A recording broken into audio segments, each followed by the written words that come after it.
там делаешь? Меня часто спрашивают, есть ли на Lexus второго поколения датчики давления шин. Теперь есть. Я купил вот такую штуковину. Стоит копейки, рублей 800, наверное. Вот. Есть много нюансов, про которые я потом расскажу. Вот. Но идея такая, что накручиваешь вместо колпачков на пипку на колесе, и потом в салоне смотришь, что там у нас по давлению в колесах. Итак, на каждом колпачке написано rear right, left rear, получается, да? Left front и rear front. Так, rear front, говорю. Right front. Так, у нас это получается левое переднее. Вот оно. Давайте поставим. Посмотрим, что там у нас с давлением. У этих колпачков есть нехороший нюанс. Во-первых, они обладают какой-то массой, и за счет этого, возможно, балансировка колеса будет испорчена. Left rear.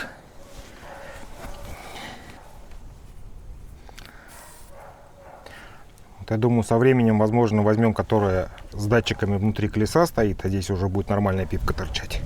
Но пока так. Просто поиграть, посмотреть, что это такое. Rear right. Там в комплекте есть еще гаечки, которые типа антивор, которые закручиваются в обратную сторону и позволяют, вернее, и не позволяют хулиганам открутить эти штучки. Но я пока без них. Нам просто посмотреть, что это такое. Мы сейчас посмотрим давление, если что, подкачаем, потом покатаемся, посмотрим, бьет руль, не бьет руль, если просто без балансировки поставить. И после этого будем делать какие-то выводы. Вот, кстати, в комплекте гаечки, ключик подтягивать. Колпачки пока сюда родные положу. И штучка для зарядки. Но она еще на солнечной батарейке, поэтому я думаю, будет нормально. Итак, включим. Че, все, батарейка кисям. Нет, включилась.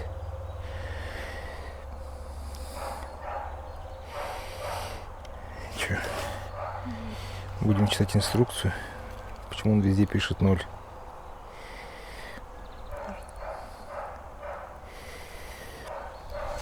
Так, возможно, что-то мы сделали не так. Почему он везде пишет 0? Видишь? Моргает, что 0. Сейчас почитаем инструкцию в 5 секунд.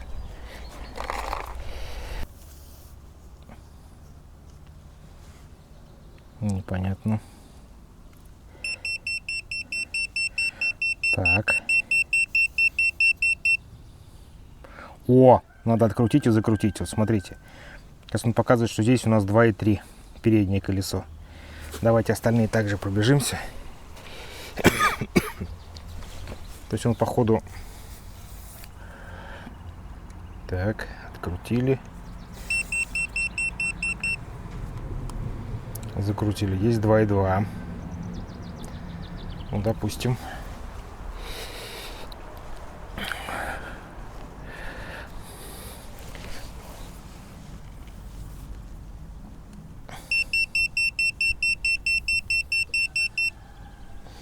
О, тоже 2,2. И этот. Походу им надо инициализацию, чтобы сначала включить, а потом прикручивать. Эй.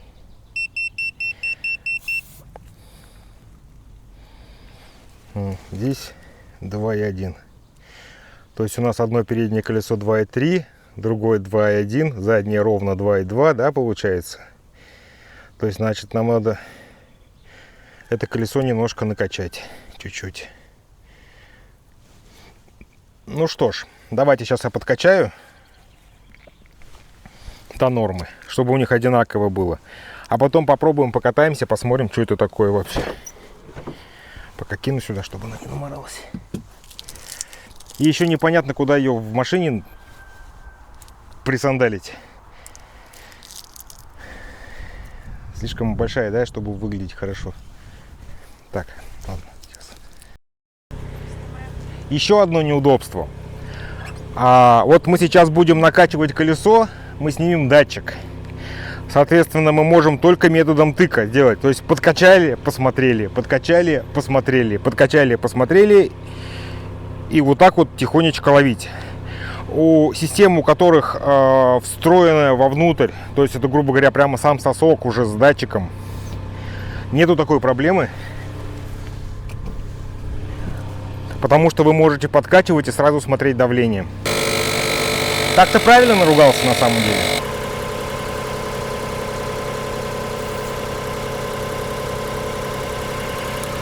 Так, посмотрим, что там показывает датчик в салоне. 2,2, 2,2. А вот то переднее колесо, он говорит, перекачано чуть-чуть. Ну, сейчас там немножечко уберем.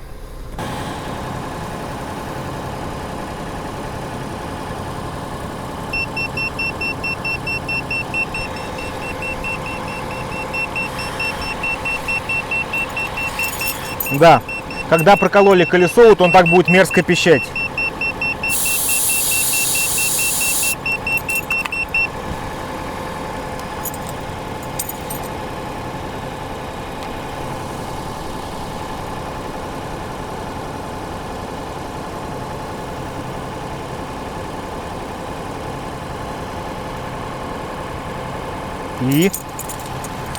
И чё? О, видите, ровненько везде 2,2.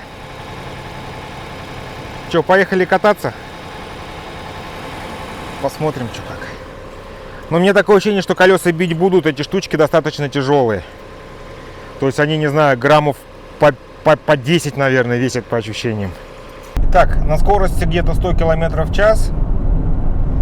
Вот прямо такого, чтобы прям биение не появилось. Но на руле что-то поменялось, конечно, да. Чуть-чуть прямо ощущается, что оно какое-то... И вот в салоне, если прислушаться, какие-то мелкие вибрации появились. Вполне вероятно, что все-таки, да, колеса перебалансировать после таких грузиков все-таки желательно. Потому что каким-то образом все равно повлияло. Пока проехали сколько километров? Пару километров проехали, пока ничего. Еще мне непонятно, почему у него температуру в резине показывает разную. Потому что 21, 21, 21, а вот там 18. Вот. Но в принципе, да, система рабочая. И еще, кстати, не совсем непонятный момент такой. Куда эту херню девать? То есть на пассажирскую подушку ставить, чтобы она отпечаталась у пассажира на голове потом, неохота. Здесь вот у Lexus, ну, плоских поверхностей-то практически нету, если только тут за колонкой. Вот единственное место, куда эту можно штучку приспособить. Тоже мне не очень нравится. Хотя бы она, не знаю, была бы как-то по-другому устроена. Можно ее, конечно, туда дальше затолкать, вот в самый конец, вот туда, вот типа так. Так-то, по идее, не обслуживаемо, стоит и стоит. Там написано автоматическое выключение. Мы это еще посмотрим, как оно работает. То есть, что оно все время показывает, получается. Но оно, конечно, солнечной батарейкой заряжается. То есть, как перпетум мобиль, в принципе, может работать. Но что, оно все время на экране будет показывать данные, что ли? Непонятно.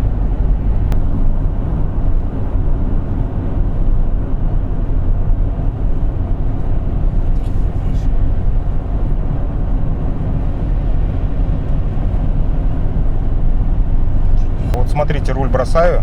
Видите, вибрации особой нет у него. Сейчас подрулю. Вот. Дорога неровная. Так, по рулю чуть-чуть прямо есть. Вот, если присмотреться. Но прямо настолько неощутимо, что, ну, в пределах погрешности, неровности дороги. Итак, подытожим. Штуковина как бы работает. Это да. Но, во-первых, выглядит вообще не презентабельно. Мне не нравится, как эти штучки торчат. Это раз. Во-вторых, балансировка колес все-таки нарушилась.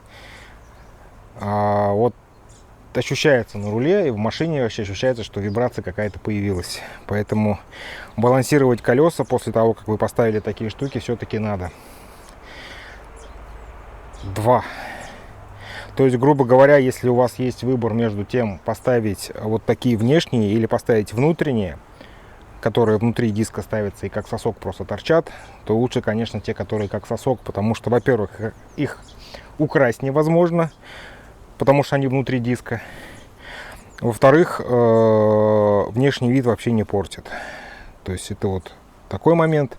И еще один момент по поводу вот этой штуковины, которая в салоне. Но это уже я не знаю, что делать. Во-первых, ее сильно видно, когда ты едешь в солнышке, потому что загляни вовнутрь сейчас, да. Ее сильно видно во время того, как вы едете на солнышке. Она бликует от стекла по жесткому прямо. То есть отвлекает, мешается. Сейчас вот, наверное, не видно, но вообще как бы да. Поэтому что по этой штуковине могу сказать? Оно как бы да, работает, но в практическом применении я фиг знает. То есть если у вас... Я даже не знаю ситуации, когда такая штуковина была бы нужна. Потому что еще один момент, да.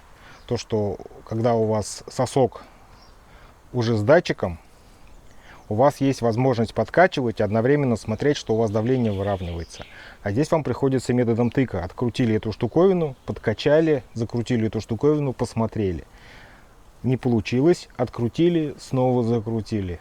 Вот эти все лишние движения мне вообще не нравятся. Потому что тут в этой ситуации как бы непонятно. Еще один момент по поводу давления в колесах. Кто-то мне в комментариях недавно писал, что типа вот давление в передних колесах и в задних должно быть разное.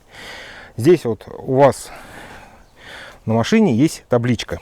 Вот на этой табличке прямо четко должно быть написано. Вот смотрите, какое давление в колесах должно быть.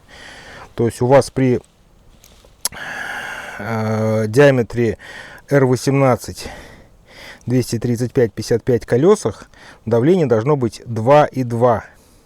В скобочках внизу 3,2, которые написаны, это PSI, PSI. Это давление в чем там? В каких-то других единицах, в общем. Поэтому 2,2. И нету никаких других давлений. То есть, поэтому все колеса качаются одинаково, все качаются на 2,2. Это вот все. Ну, на этом, думаю, видосик мы закончим. Эту штуковину, я не знаю, еще покатаюсь, потом сниму, скорее всего, потому что, не нравится она мне.